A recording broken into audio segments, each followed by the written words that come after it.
بسم اللہ الرحمن الرحیم۔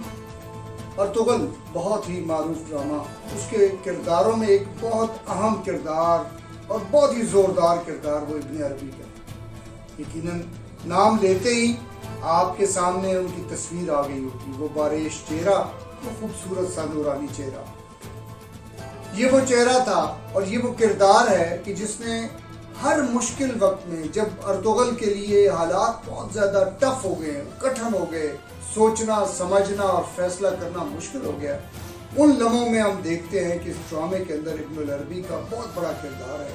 وہ آتے ہیں، وہ تفصیل سے ارطغرل کو سمجھاتے ہیں قرآن اور نبی رحمت صلی اللہ علیہ وسلم کی زندگی کے ریفرنس کے ساتھ، اور خاص بات یہ ہے کہ بہت محبت کے ساتھ، بہت ہی پیار کے ساتھ، بہت نرمی اور شفقت کے ساتھ وہ ارطغرل کو بات سمجھاتے ہیں۔ اور اس کے نتیجے میں جگہ جگہ ہم دیکھتے ہیں کہ ارطغرل اپنے راستے کو درست کرتے ہیں، اپنی سمت کو نئے سرے سے متعین کرتے ہیں اور بہتر فیصلے کرنے کی پوزیشن میں آتے ہیں۔ یہ کردار ہمیں معاشرے کے اندر کیا سکھا رہا ہے؟ معاشرے کے اندر بھی نوجوان موجود ہیں، ان کو محبت کرنے والے اور علم رکھنے والے، اللہ اور رسول صلی اللہ علیہ وسلم کی تعلیمات کو جاننے والے اور ان سے رہنمائی حاصل کرنے والے ابن العربی کے کردار کی ضرورت ہے، جو ان کو بہت نرمی کے ساتھ، بہت محبت کے ساتھ، ڈانٹ کے نہیں، محبت کے ساتھ بٹھائیں، ان سے بات کریں، ان کو سمجھائیں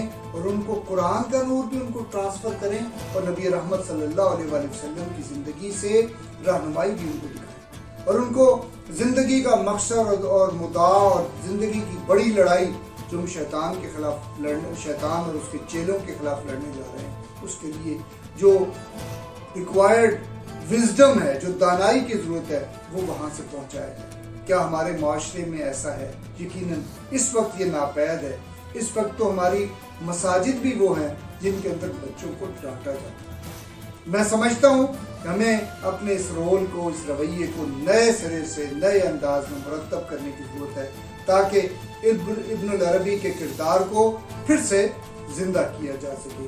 بہت شکریہ۔ السلام علیکم ورحمۃ اللہ وبرکاتہ۔